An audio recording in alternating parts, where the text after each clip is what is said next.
Instagram системасы мен таргет жайлы. Мақсаты: Instagram желісінде қызықты, ең керек, актуальды ақпараттарды оқырмандарға жеткізе отыра, оқырманның осы желіде көп отырғызу. Яғни тек қана сізге қызықты болатын, сізге ғана керек болатын, сіздің проблемаңызды шешетін сондай ғана информацияны, яғни публикацияларды алдыңызға қояды. Ол өзіндік бір алгоритм бойынша есептеледі.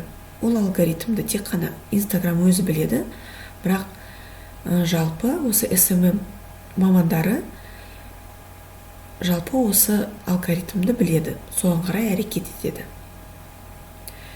Сондықтан сіз бір кірсеңіз осы Instagramға шыға алмайсыз. Себебі сіз қызыға бересіз, ақпарат деген құйыла береді. Және сіз осы желілерде қанша отырасыз, қанша уақыт кетіресіз, қаншама мегабайттар осы желіге кетіресіз, соншалықты ақша олар табады. Табыстары әрине ауқымды болады. Таргет жалпы түсінік және басқа да әлеуметтік желілер жайында сөз қозғаймын. Әлеуметтік желілер Google біз туралы көп нәрсе біледі. Ол біздің қайда тұратынымызды, қандай жұмыс жасап, қандай адамдармен таныспыз, біздің отбасымыз кім, біз қанша жаста, қанша ақша табамыз, және кім болып жұмыс жасаймыз, қандай фирмада, және дәл қазір біздің қандай проблемаларымыз бар, соның барлығын осы Google және Facebook, Instagram, тағы басқа желілер білу мүмкін. Және біледі де. Себебі біз өзіміз барлық информацияны өзіміз береміз. Осы фотомызды қоямыз, қанша жаста, қай жерде тұрамыз, соны геолокация арқылы белгілейміз, қай жерде жұмыс жасаймыз, соны да белгілейміз. Біздің жолдасымыз ол кім екен, оны белгілейміз. Мысалы, Facebook'та бар біздің туған күніміз, сосын қандай бір мероприятие, той болды, андай болды, соның барлығын отметка жасалады. Facebook'та мысалы, соның барлығын белгілеп жүреміз. Барлық ақпаратты өзіміз осы желілерге жіберіп отырамыз. Бізде кейде анкета сұрақтары болады, қандай қызығушылықтарың бар, сіздің дініңіз кім деген қандай, соның барлығын біз жауап береміз. Олар біздің достарымызды барлығын біледі. Енді біздің достарымыз сол әлеуметтік желілерде отырады, олардың қызығушылығын біледі. Енді барлық информацияны біз өзіміз беріп отырмыз. Және біз оларға да қарсы сөз айта алмаймыз. Себебі біз өзіміз сол желілерге рұқсат бердік. Яғни біз кез келген әлеуметтік желіге тіркелгенде согласование жасаймыз. Ол кішкентай әріппен жазған договор және көп бетті болған үшін біз оны оқымаймыз. Сол көп бетті договорда біз өзіміз жайлы ақпаратты осы желіге жібереміз дегендей рұқсат береміз. Біздің телефонымыздан қандай ақпарат шығады, фото, видео, аудио, GPS-тан шығатын әртүрлі ақпараттарды соны жіберуге рұқсат береміз. Сондықтан солай ғана да біз оны қолдана аламыз. Яғни осыны договорға қоймасақ, флажок, біз оны осы әлеуметтік желіге тіркеле алмаймыз. Сол үшін осы ақпарат беру біздің қолымызда емес.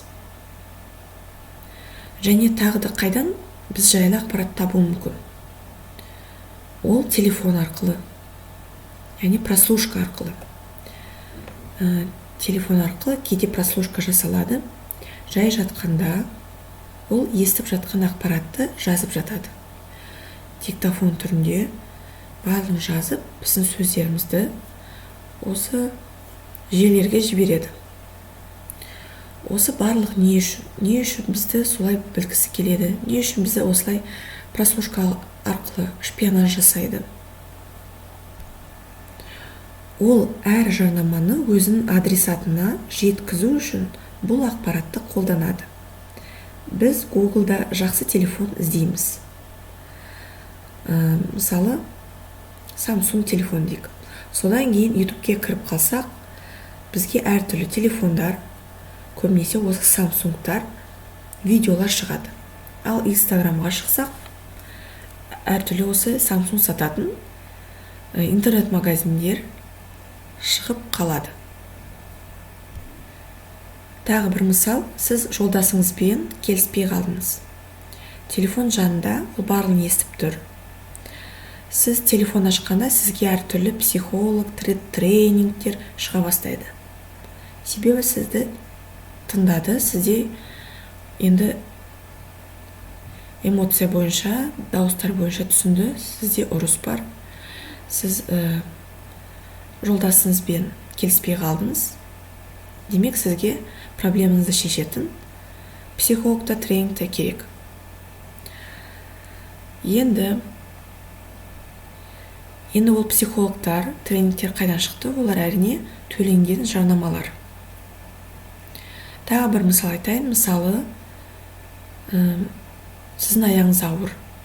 Сіз Google'да осы бала жайлы, жетілу жайлы сұрақтар жазып іздедіңіз. Немесе Facebook'та жүктілік уақытында фотоға түсіп публикация жасадыңыз. Енді сіздің артыңыздан осы жүктілік жайлы, балалар жайлы, балалар киім магазиндері, немесе тағы басқа жарнамалар артыңыздан қалмайды. Ол таргет жарнама болуы мүмкін, ол контекстік реклама болуы мүмкін. Бұл, яғни, умная система, ақылды система. Яғни, проблемасы бар адам шешімін тапсын деген қағида. Ал шешімдерге жарнамаға төленген парақша немесе тағы басқа мекемелерді қояды. Бұлайша айтқанда, бір бизнесмен жарнамаға ақша төледі, және ол бизнесмен ұсынатын тауарға біреу зәрі болса, не қызуы мүмкін болса, сол адамдарға бұл жарнама көрсетіледі. Ал қандай ақпаратқа біз зәруміз және қандай проблемамыз бар, оны барлығын бізден біліп отырады. Біз оларға өзіміз осы ақпаратты беріп отырамыз. Осы принциппен таргет және контекстік жарнама жұмыс жасайды.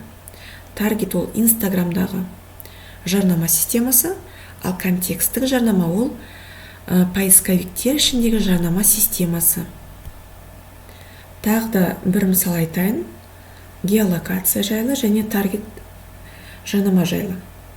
Мысалы, сіз Instagram'да не басқа жерде өзіңіз Павлодар қаласы, Бектұров көшесін белгіледіңіз.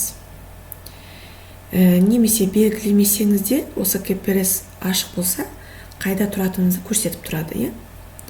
Сізге бір жарнама келді. Біз пиццаны 5 минут ішінде әкеп береміз, әкеп бермесек, пицца сізге сыйлық болады. Сіз таңғалдыңыз. Бұлар маған 5 минутта әкеп бере алмайды. Сол үшін мен осыны сыйлық алам деп ойлайсыз. Сонда сіз пиццаға тапсырыс бересіз, бірақ сізге дәл осы 5 минутте пиццаны алып келеді. Ол қалай болды? Себебі ол пицца сатушы сіздің қай жерде болғаныңызды білді. Яғни оны осы таргет жарнама арқылы жарнама жіберді. Тек қана оларға жақын 5-10 минутта жете алатын адрестарды белгіледі. Сондықтан сізге ғана таргет жарнама көрсетіліп, олар сізге 5 минутта жетті. Яғни олар расында да осы 5 минутта жете алатын адрестарды ғана осы таргет жарнамада белгіледі. Сондықтан да осы 5 минут жететін адрестарға ешқандай проблемасыз жеткізеді, өздеріне осындай табыс табуы мүмкін. Ал пицца сатып алған адам, олар қатты таңғалуы мүмкін, және олардың қалай тез жұмыс жасайтынына разы болып, тағы да бір тапсырыс жасап, содан кейін постоянно клиенті де болып кетуі мүмкін. Сондықтан осы желілер біздің қызығушылығымызды, бізден алған даныларды осы таргет жарнама үшін, контекстік жарнама үшін және бізді осы желіде отырғызу үшін қолданады. және Google, Instagram, Facebook, YouTube олар барлығы бір-бірімен байланысты. Бір-бірімен сізден алған ақпараттарды алмасып отырады және сол бойынша таргет жарнамаларды және әртүрлі қызығушылық бойынша ақпаратты шығарып отырады. Instagram лентасы қалай қалыптасады? Сіз кімге лайк қойдыңыз? Сіз қандай парақшаның постын сохранение бастыңыз? Сіз қандай парақшада белсенді болдыңыз, комментарий жаздыңыз, тікелей эфирін қарадыңыз, қандай парақшаның сторизін қарап жүресіз? Сол парақшаның хабарларын, жаңа шыққан публикацияларын енді жиі көресіз. Ол сіздің белсенділігіңіз, бұл сохранение, лайк қойғаныңыз, отырғаныңыз ол парақшада, демек осы Инстаграмға сигнал береді. Сізге осы парақша қызық. Сондықтан ол лентада ең жоғары рейтингтерде ең үстінде болады. Лента ол рейтингтер бойынша осы ішінде парақшалар орналасады. Сіз лайк қоймаған, оқымаған, сторизін қарамаған парақшалар төмен түсе береді. Және ол парақша сізге қызықты болса да, сіз лайк қоймадыңыз, сол үшін ол рейтингі төмен түсіп кетеді. Ол лентада төмен жақта тұрады. Ал көбінесе осы төмен жақтағы лентаны ешкім төмен жылжытып, оны қарап жатпайды. Сіз осы лайк қоймаған парақшаға жазылдыңыз, бірақ сіз одан ешқандай жаңа публикация енді көрмейсіз. Сондықтан әр парақша Инстаграмдағы осы сіздің белсенділігіңізді арттыру үшін жұмыс жасайды, және осы лайк, сохранение, комментарий сіздің сториздермен тікелей эфирді қарауына күреседі басқа парақшалармен. Сол арқылы өзінің рейтингін өсіреді және басқа да оқырмандар олардың осы жаңа шыққан публикациялар мен сториздерін көбірек көре бастайды. Охват дегеніміз не? Охват деген публикацияның қанша уникалды адам қаралғаны жайлы сан түріндегі мәлімет. Яғни уникалды дегеніміз тек бір адам ғана бірнеше рет қараса да, ол бір рет қана саналады. Яғни сіз бір публикацияны аштыңыз, оны таңертең көрдіңіз, оқыдыңыз, содан кейін кешке қарай қайтадан оқыдыңыз. Сол кезде ол охват саны бір рет қана бір адам көрді деп саналады. Ол охват дегеніміз не үшін керек? Охват бұл қарапайым сөзбен айтсақ, лентада көрінуі, жайылуы. Ол интересныйда көрінеді және лентада бас жағында көрінеді, егер охват жоғары болса. Охват төмен болса, төменге қарай түседі, немесе көрінбейді, ал интересныйда мүлдем көрінбейді. Охват бізге сол үшін керек болады, яғни біз публикациямыздың көрінетіндей, көбірек адам оқитындай әрекет етуіміз қажет.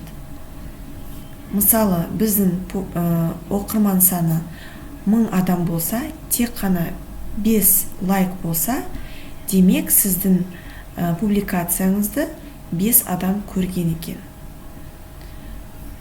Ал осындайда болуы мүмкін, 2 миллион адам болған, оқырманы болған парақша, оның да 5-еу ғана лайк болуы мүмкін. Яғни оның охваты осы 2000 оқырманы бар парақшамен бірдей. Охватты біз бизнес-группада, бизнес-аккаунт көшкен кезінде статистика бөлімінен қараймыз.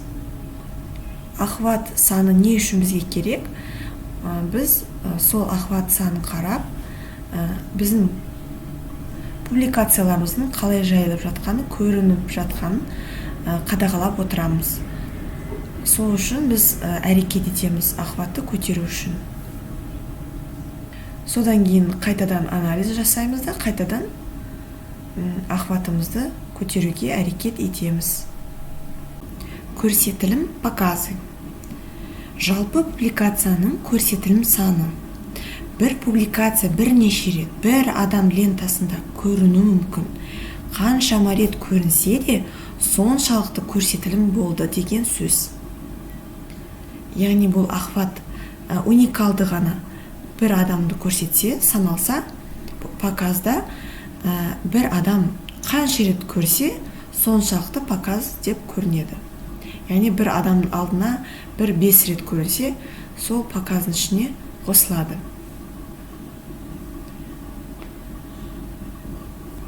Бұл да мәлімет бизнес аккаунтқа көшкенде статистика бөлімінде көрінеді.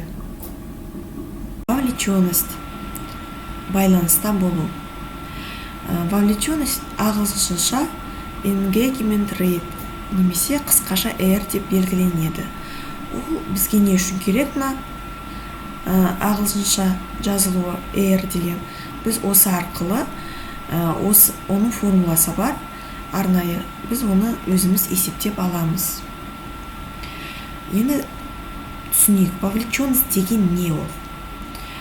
Ол біздің оқырмандарға қаншалықты біз қызықпыз, сол жайлы сан түріндегі бір мәлімет. Сіз қаншалықты жақынсыз аудиторияға, яғни сізге қаншалықты кері байланыс көрсетіледі, сол жайлы мәлімет. Ол мәлімет қалай жиналады? Бұл мұндай әрекеттерден есептеледі. Ол лайк қойылу, комментарий жазылу, сохранение жасалу және дайекке жазу және тағы басқа әртүрлі белсенділік көрсеткені. Яғни сіздің парақшаңызда белсенділік көрсеткені. Мысалы, тікелей эфирде сұрақ-жауап жазуы да, сұрақ-жауап, өз көзқарастарын жазуы да белсенділік.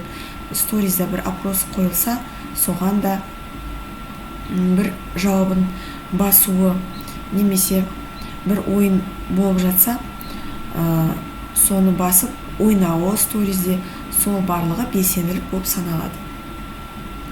Ол вовлеченность бізге не үшін керек? Ол бізге охватымызды да, көрсетілімді де, яғни показ, соны көтереді. Сол үшін бізге ол өте қажет. Және егер сіздің публикацияңыз көрініп, бірақ ешқандай реакция болмаса, демек вовлеченность төмен деген сөз. Яғни охват бар, бірақ вовлеченность жоқ. Яғни сіздің жасап жатқан публикацияларыңыз қызықты емес екен айқындайды. Яғни білдіреді. Сондықтан біз вовлеченностьті көтеру қажетпіз. Яғни біздің контентіміз қызықты болу қажет. Мысалы, сіз қонаққа шақырдыңыз, бір 20 шақты адам, олар барлығы отыр, ешкім ештеңе сөйлемейді, тыныш қана отырсыз. Қызықты емес, кеш қызықсыз өтті деуге болады. Сол сияқты Instagram парақшада. Егер сіздің постыңыз қызықсыз болса, барлығы үндемей, ешқандай реакция көрсетпей отыра береді. Оларға қызық емес. Сондықтан олар реакция, ешқандай әрекет, кері байланыс көрсетпейді. Егер сіз кешіңізде әртүрлі нәрселер айтып, сондай пайдалы ақпарат айтып, немесе сондай оларға қызықты болатын ақпаратты айтып жасаңыз, олар да өзінің бір көз қарасын, өзінің бір сөзін айтқысы келеді. Олардан көп кері байланыс болады, яғни көп бір пікірлер айтады, екіншісі басқа бір әңгімесін қозғайды. Сонда кешіңіз сондай қызықты болады.